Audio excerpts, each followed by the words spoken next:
I'm going to kick it off for everybody. Sure. Good evening and welcome to the University of Manitoba's Career Lab. It's our first one. My name is Rosalind Daly and I'm a member of the university's Alumni Relations team. Before we begin, I'd like to acknowledge the University of Manitoba campuses are located on the original lands of the Anishinaabe, Cree, Oji-Cree, Dakota, and Dene peoples, and on the homeland of the Métis Nation. We respect the treaties that were made on these territories.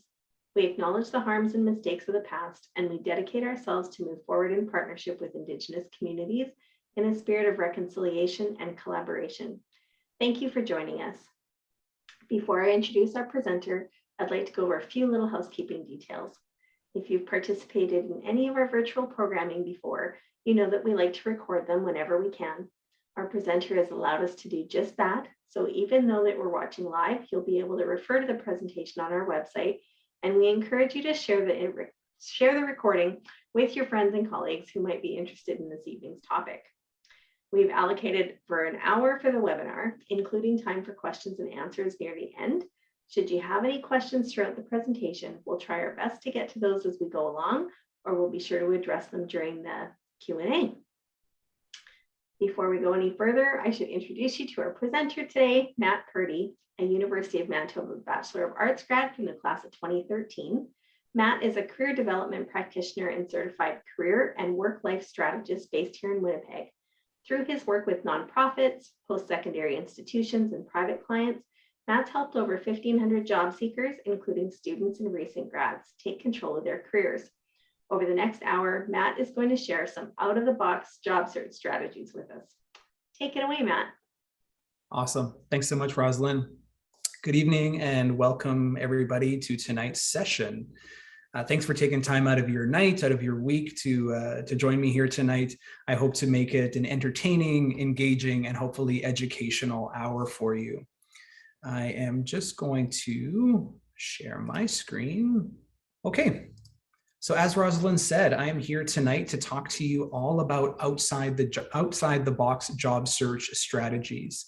This is an interesting topic for me because I think when a lot of people sit down to conduct a job search, a lot of them will sit down into an early and immediate state of frustration because they know they have to write a resume, they have to write a cover letter, they have to, scroll through job ads and hopefully, strike that magic recipe for success and get an employer's attention.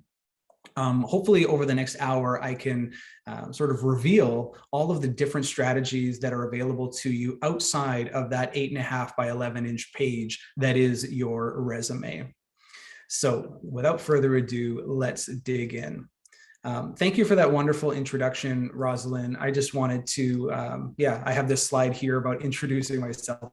So, my role now is a career coach, facilitator, and speaker, but it wasn't always that way. Rosalind mentioned I'm a graduate from the University of Manitoba. And, if you had asked me 20 years ago if I thought that would have been the case, I probably would have said no. My time at the university started back in 2000 after I had graduated high school. And, I was a good student and I did what all of the adults told me the responsible thing to do was, and I went to university. But after a year and a half at the university, I wasn't making the kind of progress I had hoped and I dropped out.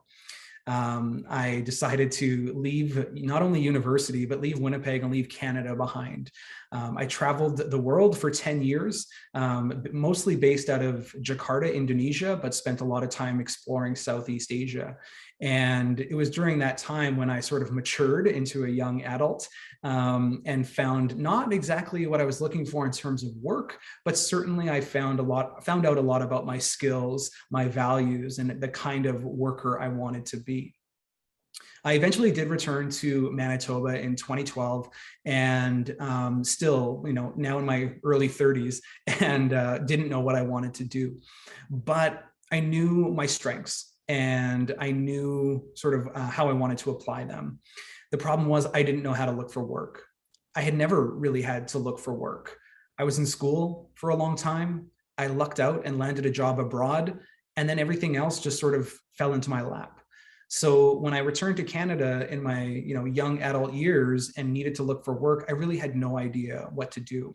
And now it's kind of ironic that, 15 years later, I call myself a career coach and subject matter expert in the field, but it's only because I dedicated those years into finding out what works. Now I feel like I'm in control of my career, and it's incredibly rewarding to help other people get that sense of control as well. So overall, the work that I do now has one main purpose, and that is to help people like 2001 me, who was lost and confused, who thought there's got to be a better way to job search. I just don't know what it is.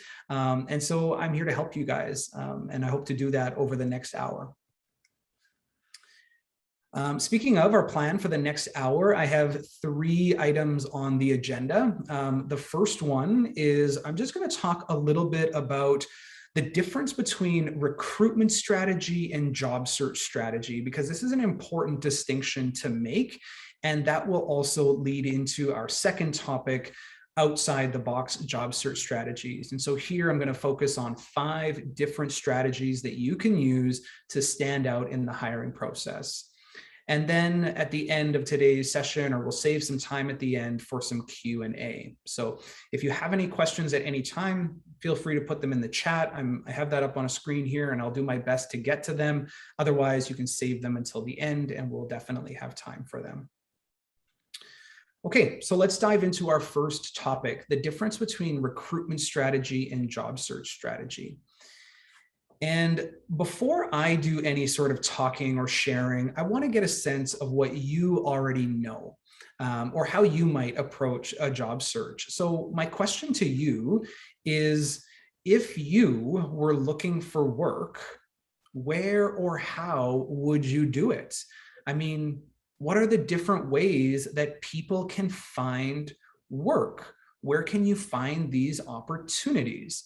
If you want to just drop them in the chat, I can read them off, and we'll see if we can get a good list going here.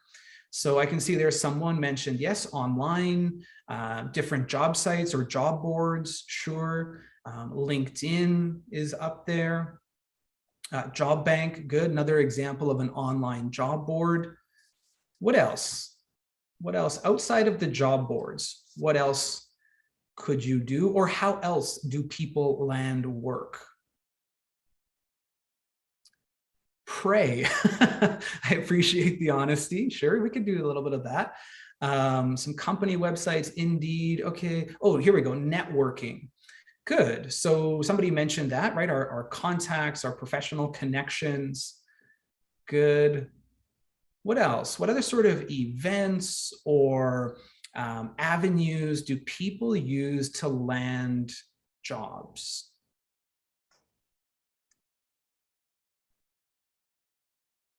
Conferences, good. We could sort of lump that into maybe networking, or good.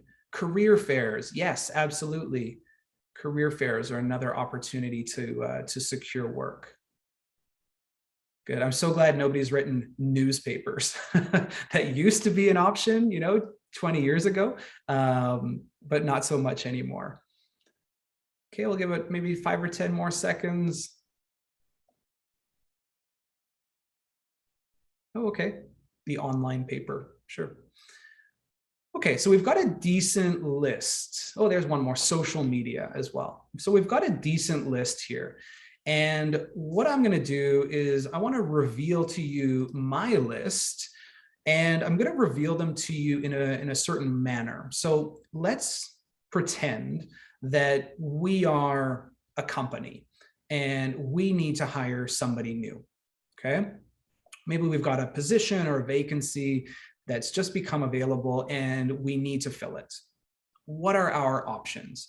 Well, if we were an employer, if I was an employer, one of my first options would probably be to look within, right? I would consider my current staff, my current, payroll, and go, who can I promote?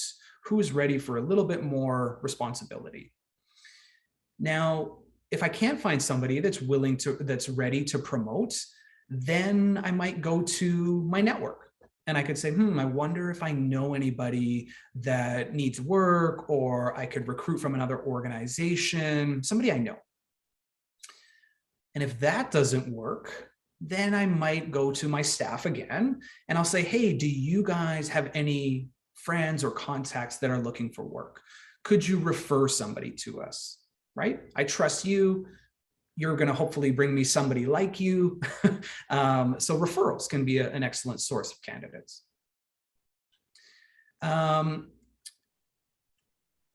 Another option might be hiring volunteers. Now, if you're an organization that has them, great. They already know you, they know your business, they know your customers. So let's start paying them.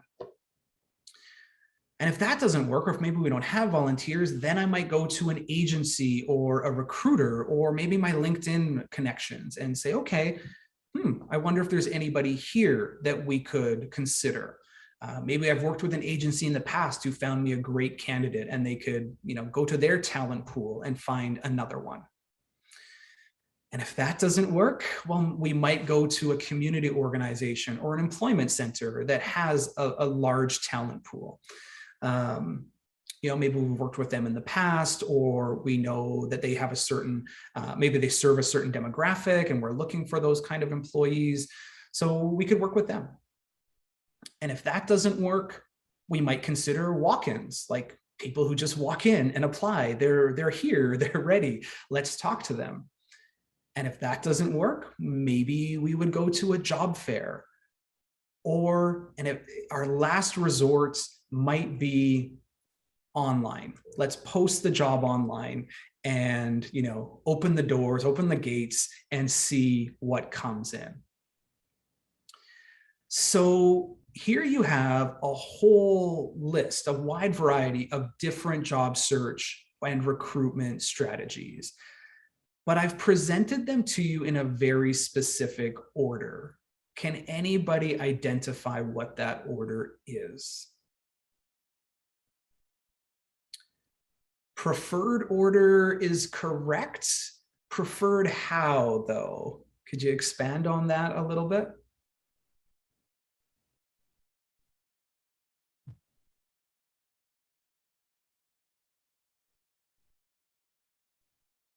So definitely here's another good comment. Yes, the question, by probability of being hired. So there we go. They're in order of effectiveness or in probability of being hired. So the top 4 items, or the top 4 strategies, the blue ones, those are usually the most effective. If you cross that line into the gray strategies, effectiveness goes down significantly. Now, here's the interesting part. If we were a company looking for our next great employee, we would probably go through this list from top to bottom. And if you were a job seeker looking to land your next role, you would probably start at the bottom and work your way up. The complete opposite order. Every time I'm talking to job seekers, I ask them what they're doing. They say, I'm applying online. Oh, there's a job fair coming up. I'm going to go drop off some applications. Yeah, I'm working with this recruiter, and that's okay, but they're all the lower half of that diagram.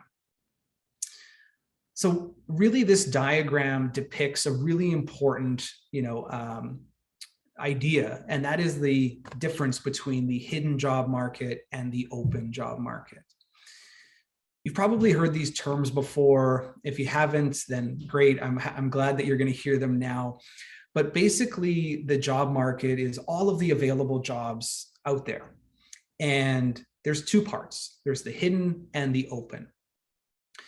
If I was a job seeker, or if I was working with a job seeker, I would encourage you to focus more on the hidden job market. Why? Because trust is higher. There is less effort required to get a job. There are actually more opportunities here and far less competition. So these are huge advantages when you are looking for work. If you only focus your job search strategy on the open job market, trust is going to be low. You're just a resume. There's a lot of work required, right? Writing resume and cover letter after cover letter after cover letter. There's actually fewer opportunities and there's actually a lot more competition. Why do employers prefer to use the blue options? Because they trust you. They know who you are. If they can't find who they're looking for, sure, they might go into those gray options, but trust drops off significantly. They don't know you. They don't know what you can do. So I hope this sort of opens your eyes a little bit to, the job market and the difference between an employer's recruitment strategy versus, a candidate's job search strategy, and how making some small changes in how you approach a job search could result in big changes in, how soon you land your next job or your next offer. The main thing I want to take away from this is that employers hire based on trust. Hiring is risky business. Anything we can do to reduce risk in the hiring process for employers is a good thing. And that is going to lead us into these outside the box job search strategies. We're going to look at all of these different ways that you can help reduce the risk for an employer, to help prove that you have the skills needed for an employer, and engage them in a much more meaningful way than simply sending them an email with your resume and cover letter attached to it. So at the beginning sorry, let me just grab a drink. So at the beginning of the presentation, we laid out the title of Outside the Box.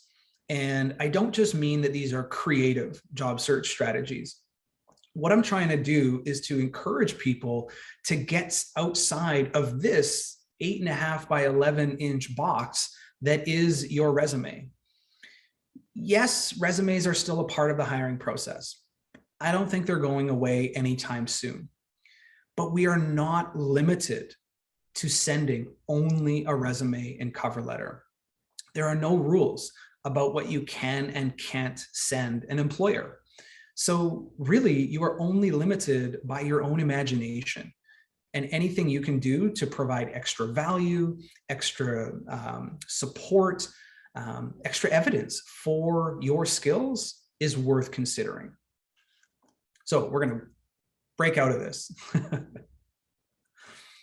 So let's preview the 5 outside the box job search strategies we're going to talk about. Number 1, we're going to talk about information interviews. Then we're going to take a look at networking.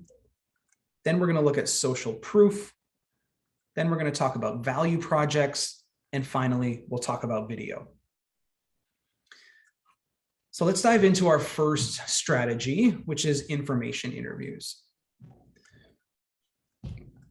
So information interviews might be a new concept for some people, but they're highly effective. Basically, this is a role reversal strategy. So instead of an employer organizing a meeting with you and planning questions to ask you and learning about you, like in a typical interview or typical job interview, an information interview reverses those roles. You reach out and plan a meeting with an employer, with a professional. You prepare the questions and you take control of that meeting. Now, why would you do such a thing?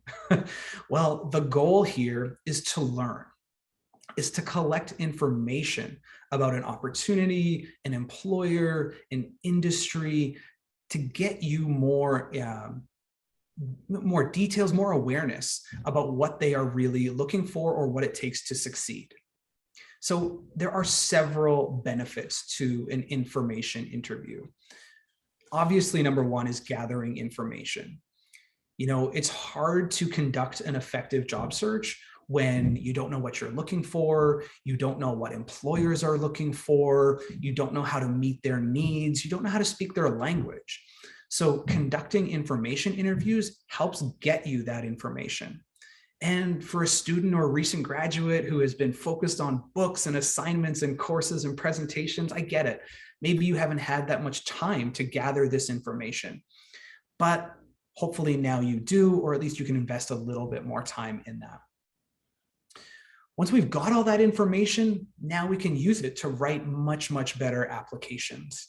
It doesn't take much to stand out in job search, but writing a targeted, tailored application with relevant keywords, industry vocab, jargon, etc., like that, is a quick way to do it, quick way to stand out. You also can use this opportunity to demonstrate, some important work skills. We call them power skills now. We don't call them soft skills anymore, because these are powerful skills that employers are looking for. How do you communicate? How do you interact with others? Well, there's no better way to demonstrate that than in an in-person meeting or virtual meeting. It's an opportunity to grow your network. So the act of reaching out and connecting and planning these meetings with people will help you grow your network.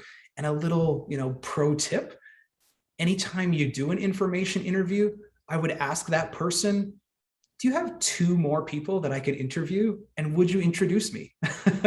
And let them grow your network for you. Lastly, information interviews help you stand out and be remembered. When an employer receives 50, 100, 200 applications for a job opening, it's really hard for people to stand out. But if they have a face, a personality, a character, a conversation, an experience to attach to that person, absolutely, you'll stand out and be remembered. So what are some tips I can share with you when it comes to, initiating and carrying out these information interviews? Number one, you got to start with that research piece. So identifying who you would like to connect with, who do you think would be a potential, prospect for you to interview. Next, you got to provide value, which means you got to give before you receive. Now, you might be thinking, like, I'm a student, I'm a recent graduate. What do I possibly have to offer an experienced professional? And it doesn't have to be much. It could be an interest in their career journey. It could be sharing their posts on social media. It could be an interesting, maybe a conference talk that you attended, or you saw them present, and you forwarded it on to your friends, or you provided feedback on it. All of that could be valuable to a working professional. Once you've started to provide value to people, then you can ask for something in return. So then you can reach out to them or ask for referrals. A warm handoff is, a much easier thing to ask for from somebody you already know than sending out a cold email to someone you don't know. Both work, but the next one is to be specific with your asks, with your requests. If you just say, can you help me find a job? Or what advice do you have for a graduate? Those are too big. Those questions are too big, too complex. So be really specific. Highlight the research you've done. Highlight how many questions you want to ask them. Be specific with how much time you want of theirs. I would say no more than 20 minutes. If you ask people for half an hour, 45, 60, that's a big chunk out of their day. But 15, 20 minutes for an initial meeting, most people can handle that. Next, you need to plan and prepare. Remember, this is your session. You're in charge. So you form the questions. You plan how that meeting is going to go. You want to focus on advice and information, not jobs. A big mistake people can make with these is they go in and say, I need a job. What should I do? Right? Or can you help me find a job? That is just too much too soon. So if you focus on advice and information, people are much more willing to share that. Get them talking about themselves, their journey, their experiences. And then once you've wrapped up that information interview, whatever advice they give you, follow it, follow through, and then follow up with them again. We don't want that to be the only time we speak with them. So, hey, thank you for that information last month, or that advice last month. I talked to those people. What do I do next? Or I read that book you suggested. What's the next book I should read? And create this conversation loop or this cycle that you can, build on and grow that relationship. So information interview is just the start. It's really a way to open a dialogue with someone and get building that relationship. So that's all about information interviews. The last thing I'll say is that the return on your investment here is way better than any online job search. I came across some stats not long ago that said, a mid-level position can receive anywhere from 100 to 250 applications. But when you go to your job, when you go to information interviews, it could be 10 to 20 information interviews usually result in an interview or a job opportunity. So the return on the investment is much, much higher when you take a personal approach. Plus, it's more fun. I'd much rather be meeting and talking to people than writing dozens and dozens of applications. Okay, let's move on to the second outside the box job search strategy, networking. Now you might be thinking, hey, Matt, I've heard this before. Networking, that's what everybody tells me to do. And I get it. The reason it's repeated so often is that it is that important. For me, networking is another risk reduction strategy. It's a way to help employers get to know you better, get to know the value that you could provide, or even how your skills might apply to this role. But they get to do that before hiring you, right? It's the old try before you buy approach. And so we can use networking to our advantage this way. The thing I want to stress when it comes to networking is that the goal is to build relationships. It's not about collecting contacts. It's not about collecting likes and shares and all those social media metrics. It's about building relationships. So some benefits, obviously, of networking: you can build a really strong reputation, and you can get to a point where your reputation precedes you, meaning people know what you're good at. People want to work with you because you have a track record of success. Networking allows you to share your professional brand. Now, this is something you might still be developing and will continue to develop throughout your career, but it's important to start. And it's important to communicate and share that with your network. What do you want to be known for? What are your greatest strengths and skills? What type of work do you put your hand up for or get called upon to complete on a regular basis? Networking allows you to demonstrate all of these things employers are looking for, right? If you can build trust with people, if they know that you have a skill, you don't have to convince them of it. They've seen you do it before. A lot of times job seekers, when they go into interviews or on their resumes, they write about abilities like, I can do this, I know how to do that, I'm willing to do this. But employers don't invest in possibilities. They invest in, the probability of it happening right now, or you being able to deliver value in the very, very near future. Networking allows you to demonstrate, again, those power skills. It's consistently, when employers are polled, what skills are you looking for in 2021? The top 10 are usually power skills. Hard skills or technical skills can be taught on the job, but we can't train people to, be respectful and polite and professionally courteous. Those are things you need to bring to the job. Networking allows you to earn trust. And again, we talked about trust and the importance of it in the recruitment and job search strategy. And lastly, networking allows you to access that elusive hidden job market. Every time I show that inverted diagram, people always ask, so how do I find those hidden jobs? It's through networking, right? Most will say 80 to 90%, well, maybe not that much, 80% of jobs are filled through the hidden job market. So for every job you see online, there's maybe 4 more that are not advertised. How do you find them? Networking.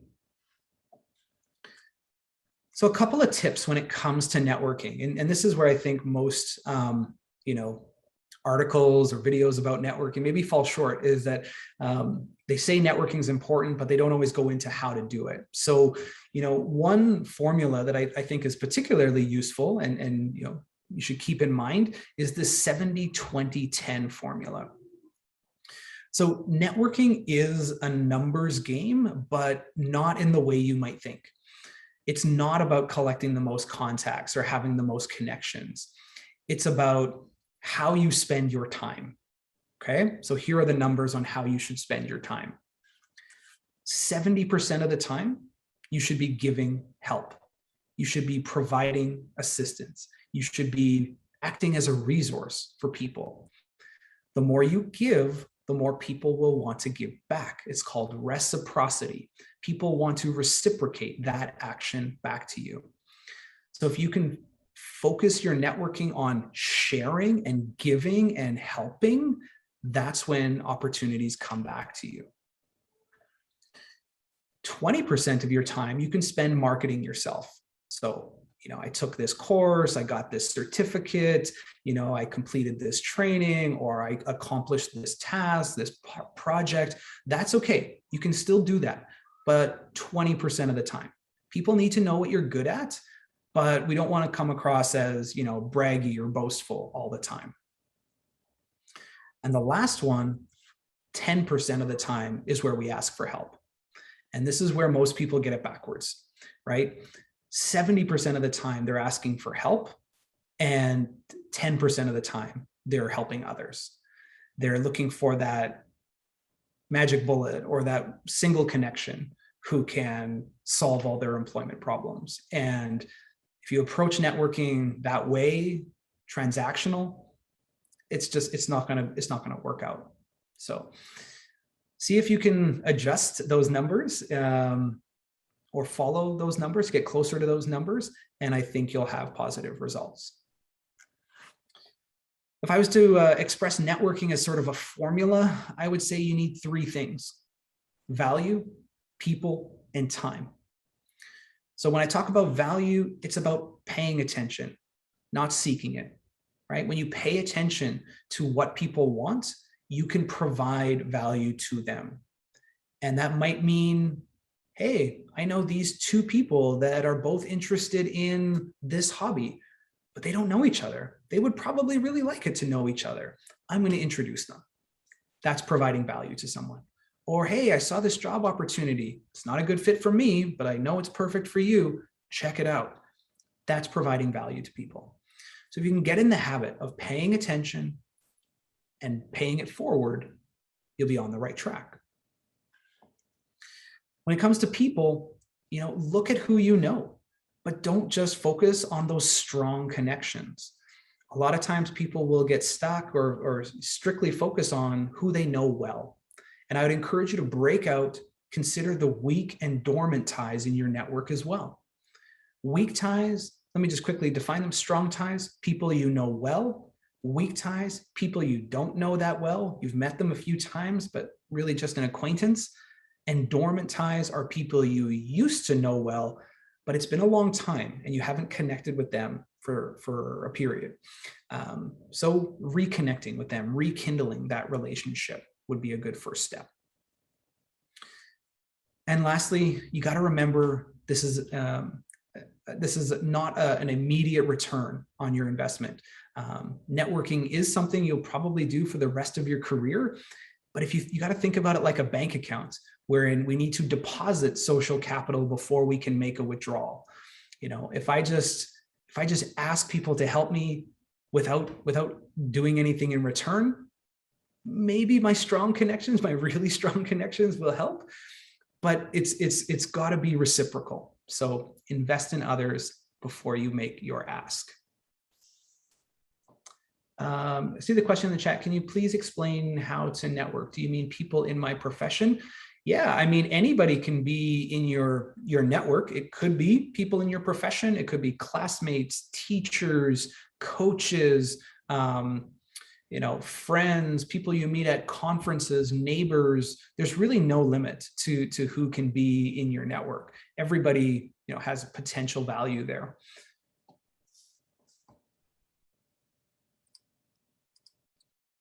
Okay, let's move on to topic number 3. Social proof. So social proof is another risk reduction strategy.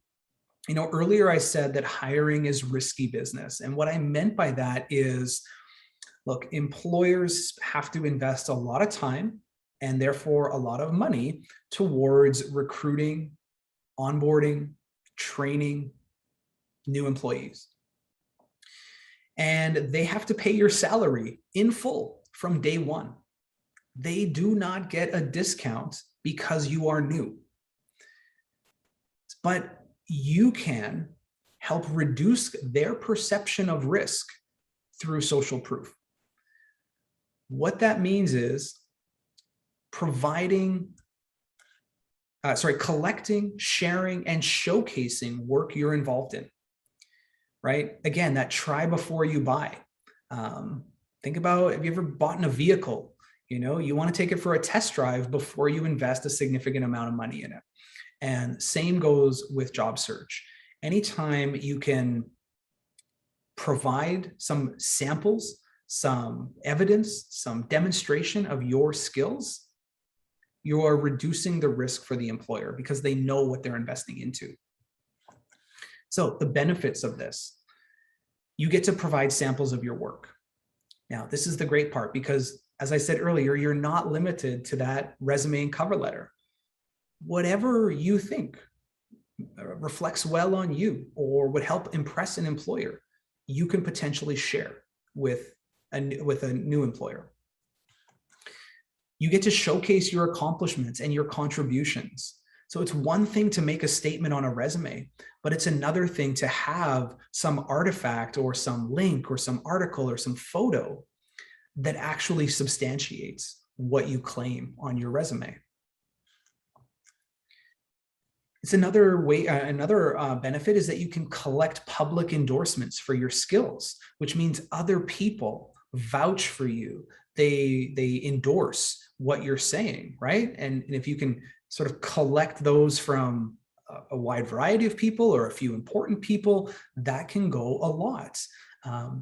Winnipeg's not a huge market. And so if you get a positive endorsement or recommendation from the right person, that can absolutely shoot you to the top of the shortlist. Social proof will complement and support your applications. You know the expression, right? A picture is worth 1,000 words. Well, let's use that in our job search as well. You're not limited to pictures, though. We'll get into exactly what options you have in just a minute.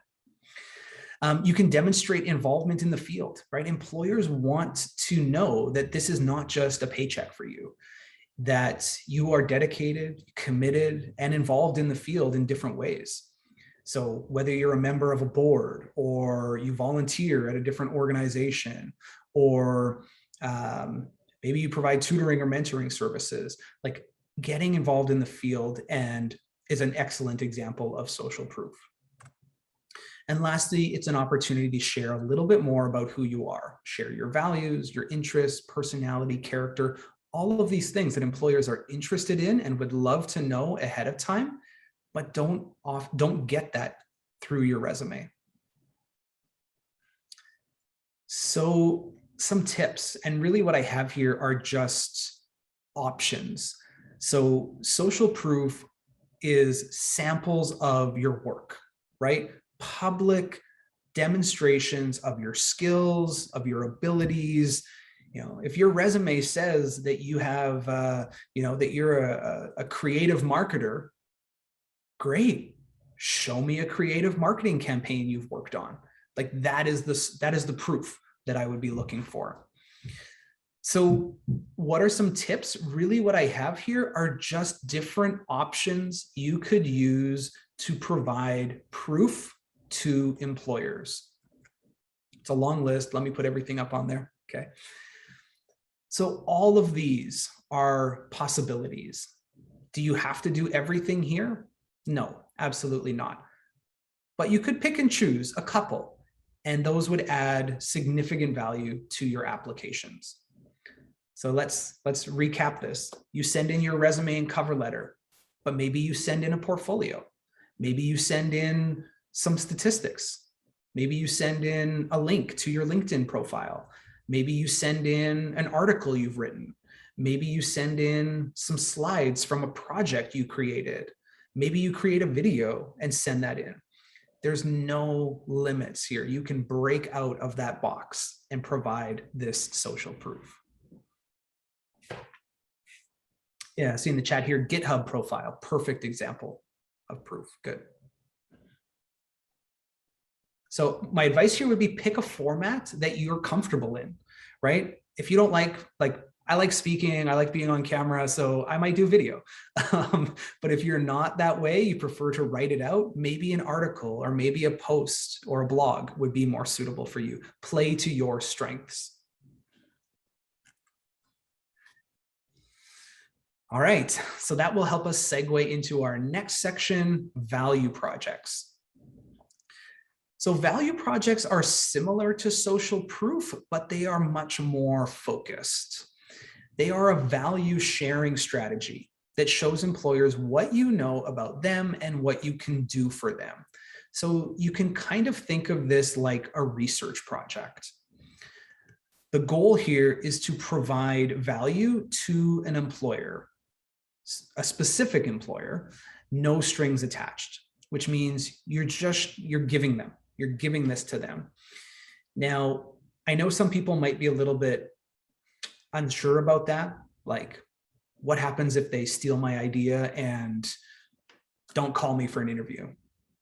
I mean, technically that's a possibility, but that's probably not an employer you want to work for anyways, if that's the way they treat their applicants. You know, I really don't see this used with every company you apply for. It would be mostly targeted towards 1, 2, maybe 3 dream employers that you really, really, really want to work for. Okay. So the benefits of doing this research project and providing value to them without even working for them, it allows you to demonstrate your research skills. So pretty common, like, you know, universal skill for most employers. You need to be able to research, find, collect, analyze, synthesize information. That's what this project will allow you to demonstrate. It also will highlight your motivation and interest in this organization, because you are going not just, you know, 1 step above, you're going 10 steps above what is expected. It allows you to demonstrate you understand them. And that's a big plus. You know, most of the time when somebody joins an organization, they have a very basic understanding, enough to get the job. But then there's a very, you know, still a long learning curve before they become a fully functioning member of that team. If you can demonstrate an in-depth knowledge of an employer before you even start working for them, you know, and speed up that learn curve, that will get their attention. You know, you again are allowed to create and present this information in any way that you like, but this is where you can demonstrate that technical knowledge and ability. So yeah, I mean, if you're a software developer, you know, maybe you create a sample, create a small program. If you are a marketer, maybe you create a sample marketing campaign. If you are an accountant, maybe you create a sample spreadsheet or, you know, advanced Excel table of some kind, but something that you know would be of value to that organization. This will allow you to not only you know, meet expectations, but surpass them. And that's really what this is about, going above and beyond. Absolutely, you'll stand out and hopefully really pique the employer's interests. I can give you an example of one. So I've done this in past organizations. One time when I was applying for a job at a nonprofit, you know, nonprofits are very funding focused and all about numbers and outcomes. So I created this year by year breakdown of the numbers that I had achieved and the outcomes that I had achieved with the hundreds of clients that I had seen, and presented it to them in this just one page, PDF that I created on Canva. It was really, visually appealing, but it was a graphic representation of my numbers, and I knew these numbers and outcomes were important to the organization. So that was a value project. Here's the value I can provide to you. Another job I applied for, I knew that presentations and facilitations was a big part of the role. So I put together a 10-slide PowerPoint on, I think it was on networking actually, and how I would teach networking in a class. And I'd say, okay, here's my 10 slides, this is how I would teach it. And so there's a value project. So research, motivation, understanding, technical skills, and I surpassed expectations. And that's what I mean about breaking outside of the box. My resume said facilitation skills or experience in, facilitation skills. But then when you present an actual presentation, that solidifies it.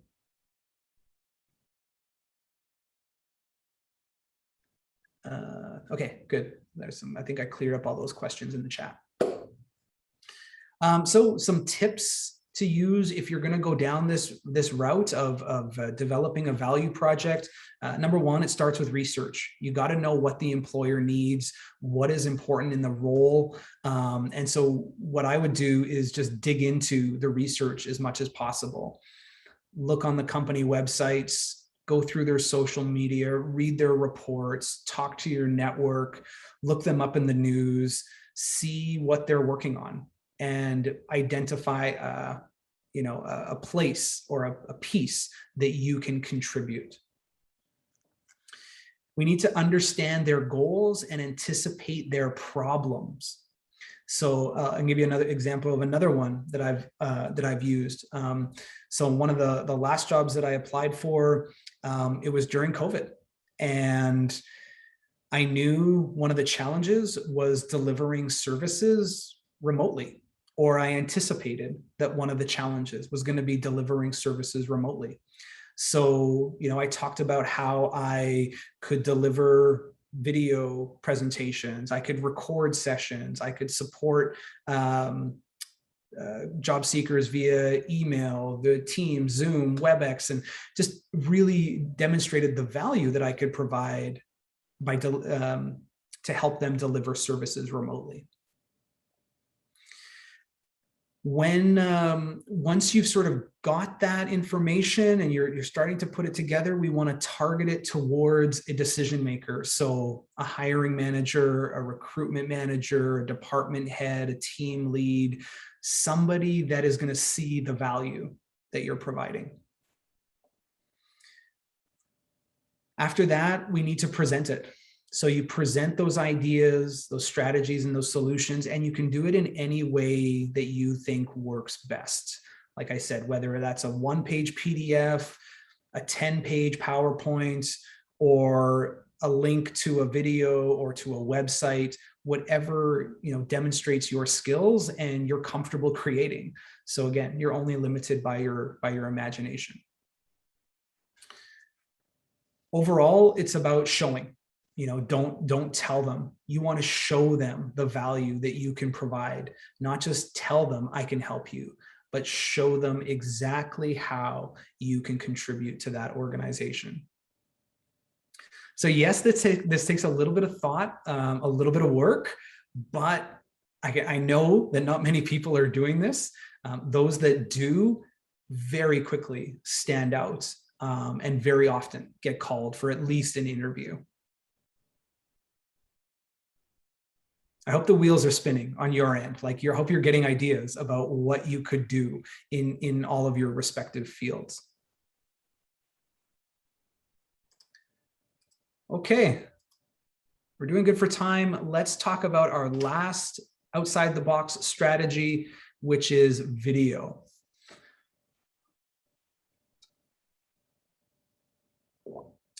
So video is a great option for two reasons. It reduces risk and it's an engagement strategy as well. Video allows employers to see you, get to know you, get a sense of what your skills look like in action. And hopefully, if there's one positive to come out of this pandemic, is that people are a little bit more comfortable being on video or presenting on video and recording themselves on video. So if you're the person who joins a meeting with their camera off all the time, I'm gonna challenge you to switch it on a little more often and see if you can't start getting a little bit more comfortable on video, because I think it's here to stay. It was here before, but yeah, the last 18 months have really solidified that. So the goal with a video is to engage with employers through a content-rich medium. One of the big challenges with resumes and cover letters is, they're just lacking in content. I mean, you could write a very full resume, but they don't paint a full picture of the candidate. They're a polished version. They are a select version, they present selective highlights. But video allows the employer to see so much more, and those all important power skills. So the benefits of a video in your job search: you get to reveal your personality. You guys have been listening to me for about 50 minutes and you've seen me on video. You probably have a decent sense of my personality and what it would be like to work with me or collaborate with me, and that's made possible through video. We often hear about fit and the importance of fit in the hiring process. So we know that job offers don't go to the most qualified candidate or the most experienced candidate. They go to the candidate who's the right fit. And you can help an employer assess whether you would fit or not through video. You can absolutely highlight core competencies. Again, if you work in any type of a job where you're going to be interacting with other people, collaborating, presenting, communicating, you want to highlight those competencies. And writing, effective communication skills on your resume is not the same as actually communicating effectively on a video.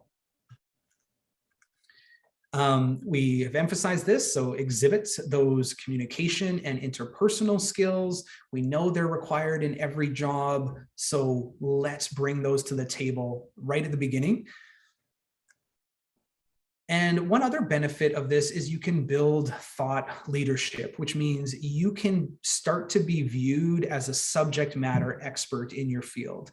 If you create more than one video, perhaps a video series, or you explain things via video, you show people how to do things on video, you will get known for whatever you're talking about.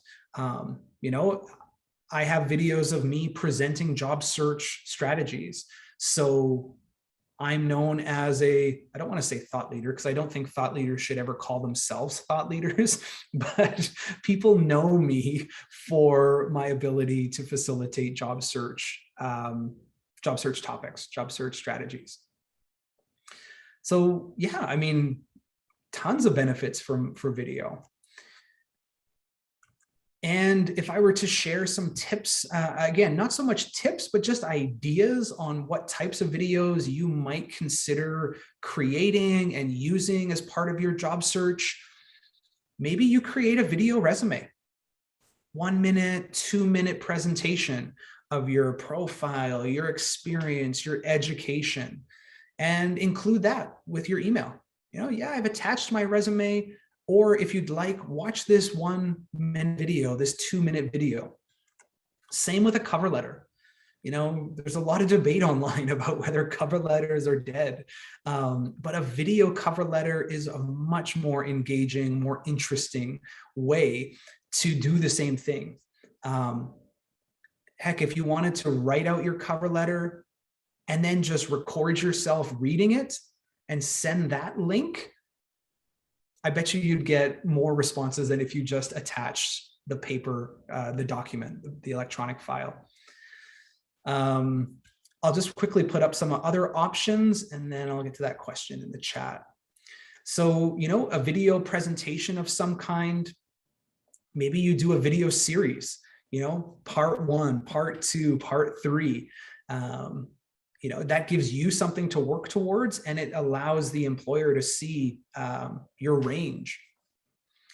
Video demonstration, maybe you explain something on video or how to. Maybe you do a video dialogue where you interview somebody, interview a professional, an experienced professional, and ask them for their, hey, I'm doing this interview for recent graduates. What are your top tips? How did you get started? And you asking questions to someone else, yeah, maybe they're doing most of the talking, but that video could be part of your portfolio, part of the social proof or the value project that you provide on your next application. Video testimonials, maybe you could ask your references to record a short video about you, or maybe you do a video review of something. Oh, I reviewed this book or this TED Talk or whatever is relevant to you, and summarize it for me.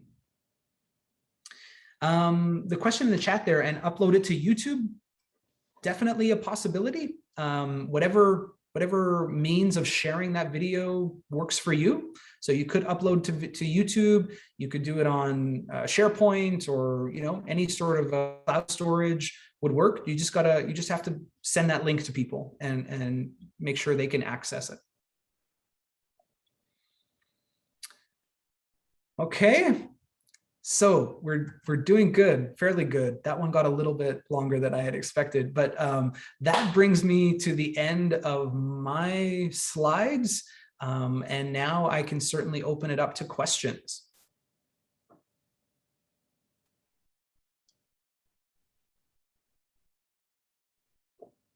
Would videos posted on LinkedIn be okay as well? Yeah, absolutely. That's probably a great place to direct hiring managers, because not only do they get your video, they also get your profile, right? So more information about you.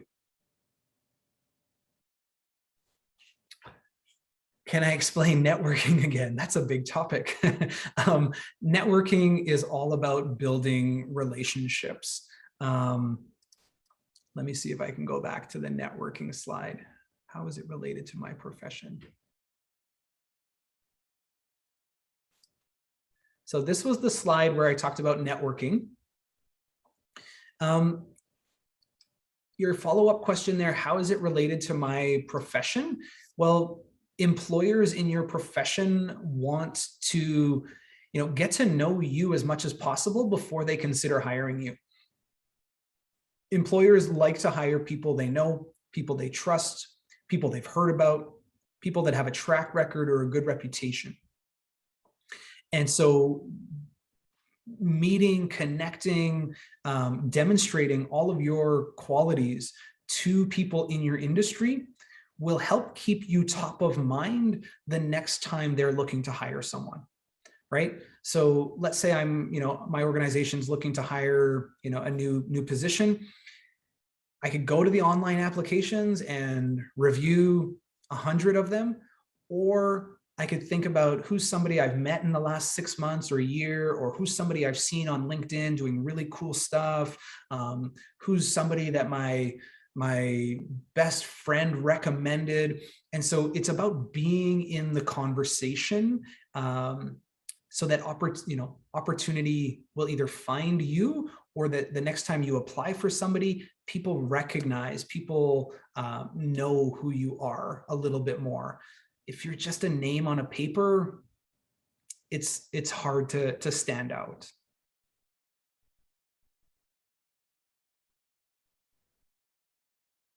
Yeah, I just want to answer the one question there. Yeah, I mean, networking in a perfect world, I think, is related to your profession. Does it always have to be? Absolutely not. Going to going to a party or hanging out with friends, going, that could still be networking. It's just with, the lens that you go to that event with, or you sort of have to have your networking hat on all the time. Just keep your eyes and ears open for those opportunities. Another question there, any suggestions for online interviews, what to avoid? Yeah, so I think online interviews are here to stay. Employers have definitely enjoyed connecting with people remotely, and it's overcome a lot of challenges for them.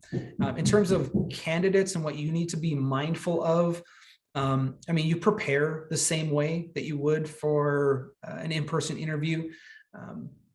Just being on camera, I think, is something that if you're not used to, you might want to practice speaking to that camera, that dot at the top of your laptop, and just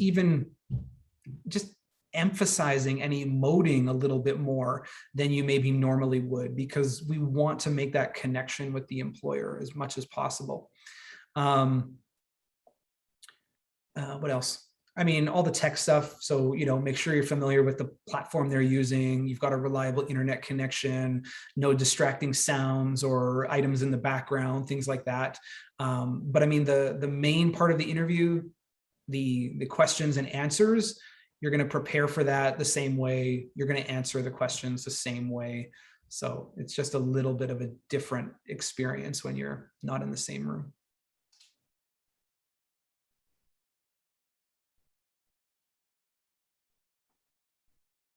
Okay. I'm going to pop back in here because I think we're winding up for time and and the questions. So thank you, Matt. I don't know about you guys, but that inverted pyramid was so enlightening and is permanently ingrained in my brain.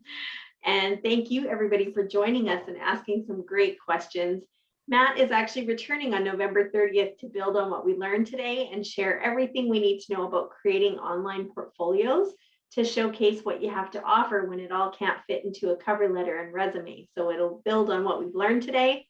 And if you're interested in expanding your financial knowledge, our Career Lab sponsor, TD, is going to be delivering an Intro to Money Management webinar on November 16th. And you can register. With the link that I just put into our chat. And I think that pretty much covers everything. So thank you for joining us. And I hope you come back again. And thank you again, Matt. Very welcome. Thanks, everybody, for your time. Have a great night.